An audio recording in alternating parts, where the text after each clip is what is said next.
Presiden Prabowo Subianto membantah soal dirinya dikendalikan dengan Presiden ke-7 RI Joko Widodo. Presiden Prabowo juga menilai saat ini ada budaya yang seolah-olah mencari kesalahan Jokowi sebagai pemimpin yang sudah tidak lagi menjabat. Kenapa saya tadi ingatkan, saya minta Pak Jokowi diundang, ya. Karena saya lihat kok ada mulai budaya yang tidak baik. Ya, pemimpin dikuyu-kuyu, dicari-cari, pada saat berkuasa disanjung-sanjung. Ini budaya apa? Ini harus kita rubah, ya kan? Ini harus kita rubah. Saya bukan Prabowo takut sama Jokowi. Prabowo masih dikendalikan oleh Pak Jokowi. Enggak ada itu. Pak Jokowi itu tidak pernah nitip apa-apa sama saya. Ya saya harus katakan yang sebenarnya, kan begitu. Pak Prabowo takut sama Pak Jokowi.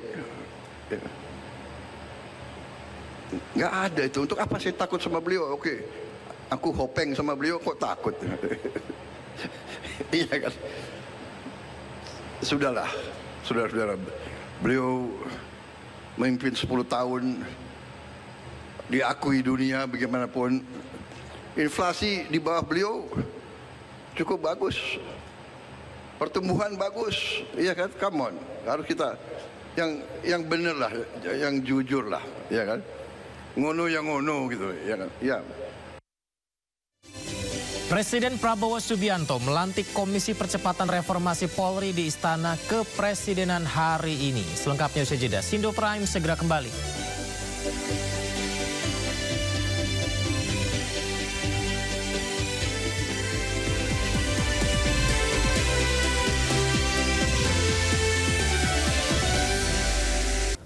Ketua DPR RI Puan Maharani menghormati putusan Mahkamah Kehormatan Dewan terkait pelanggaran kode etik 5 anggota DPR nonaktif. MKD memutuskan Sahroni, Nafa Urbah, Eko Patrio, Uya Kuya, dan Adis Kadir akan kembali aktif sebagai anggota DPR.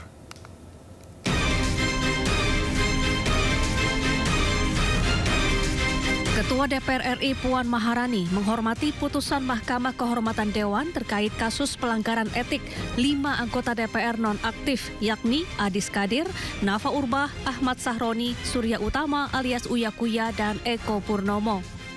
Namun Puan mengaku tetap akan mendalami putusan MKD dan berkoordinasi dengan pimpinan DPR lain.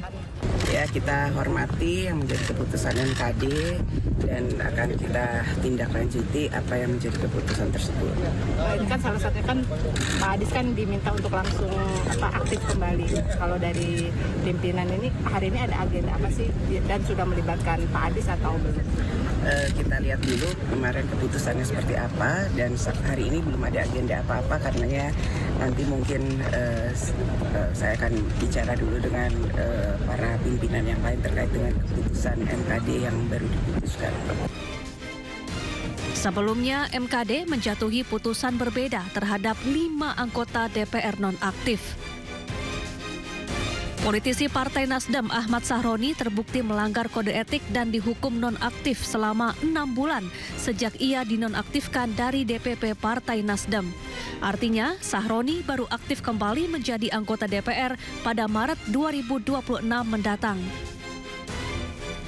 Politisi PAN Eko Hendro Purnomo atau Eko Patrio juga dihukum nonaktif selama 4 bulan karena terbukti melanggar kode etik.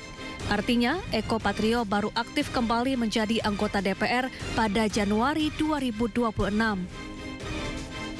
Politisi Nasdem Nafa Urbah terbukti melanggar kode etik dan dihukum nonaktif selama 3 bulan. Nafa baru aktif kembali menjadi anggota DPR pada Desember 2025.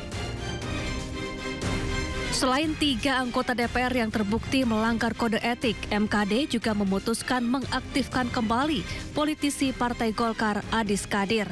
MKD menyebut Adis Kadir tidak terbukti melanggar kode etik.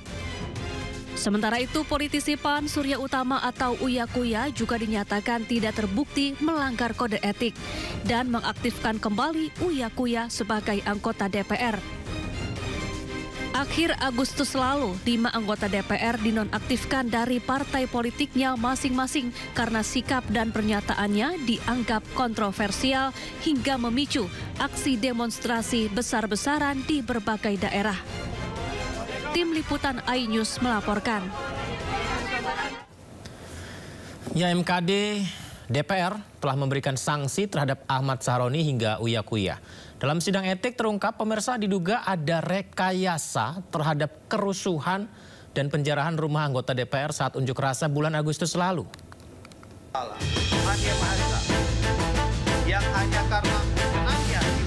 Sidang Mahkamah Kehormatan Dewan yang dipimpin oleh Ketua MKD Nazarudin Degam menghadirkan sejumlah saksi ahli. Dalam keterangan saksi, terungkap ada pergeseran narasi terkait unjuk rasa di DPR pada bulan Agustus lalu di media sosial. Pergeseran narasi ini terjadi secara terstruktur agar unjuk rasa dilampiaskan ke sejumlah anggota DPR seperti Ahmad Sahroni, Uya Kuya, Eko Patrio, Nafa Urbah, dan Adis Kadir. Jadi yang kami analisis adalah apa yang terjadi sebelum 25 Agustus. Kami menemukan sejak tanggal 10 Agustus itu sudah ada narasi itu. Narasinya adalah akan ada demo 10 Agustus. Ya, demonya adalah demo buruh. Tanggal 25 sampai tanggal berapa kayak gitu kan, panjang. Dan isu itu berkembang terus, memang akan ada demo. Tetapi saya perhatikan tanggal 14 mulai ada itu di TikTok. Kemudian di Instagram juga ada, kemudian di Twitter. Arahan-arahan tertentu. Saya lihat ini sepertinya kok bukan dari buruh ya, gitu. Misalnya mulai diarahkan ke DPR, mulai diarahkan serangannya ke wakil rakyat, kemudian ya seperti yang kita lihat tadi, tapi belum sampai seperti itu. Kemudian tanggal naik pesat sekali, saya menggunakan kata kunci terkait dengan Agustus demo, ya demo unjuk rasa Agustus itu. Pesat itu tanggal 19. Naik pesat sekali, tanggal 20 pesat banget, kemudian ya kita the rest is history, kita tahu sendiri tanggal 25 dan seterusnya. Jadi saya lihat memang ada penggiringan opini dari awal yang sudah diciptakan oleh akun siapa? Ya tadi akun-akun anonim juga memang gitu. Sementara itu, kriminolog Adrianus Meliala juga mengungkap penggalan video joget anggota DPR sengaja diviralkan untuk memancing emosi masyarakat. Hal ini menjadi pemicu, apalagi ada narasi provokatif yang sengaja dibuat dan menyasar pada anggota DPR dalam video tersebut. Lalu membutuhkan yang kita sebut sebagai triggering, pencetus. Nah, ajakan-ajakan tadi kumpul di sini, bakar Monas, serang Mabes Polri, itu yang saya sebut sebagai trigger, faktor pencetus. Jadi kita butuh kondisi di mana orang lalu merasa tidak adil, lalu kemudian orang butuh pencetus. Tak hanya penggiringan opini yang sengaja diciptakan, namun kerusuhan dan penjarahan terhadap rumah anggota DPR tersebut diduga kuat sudah direncanakan oleh pihak-pihak tertentu. Di Jakarta, Tim Liputan iNews melaporkan.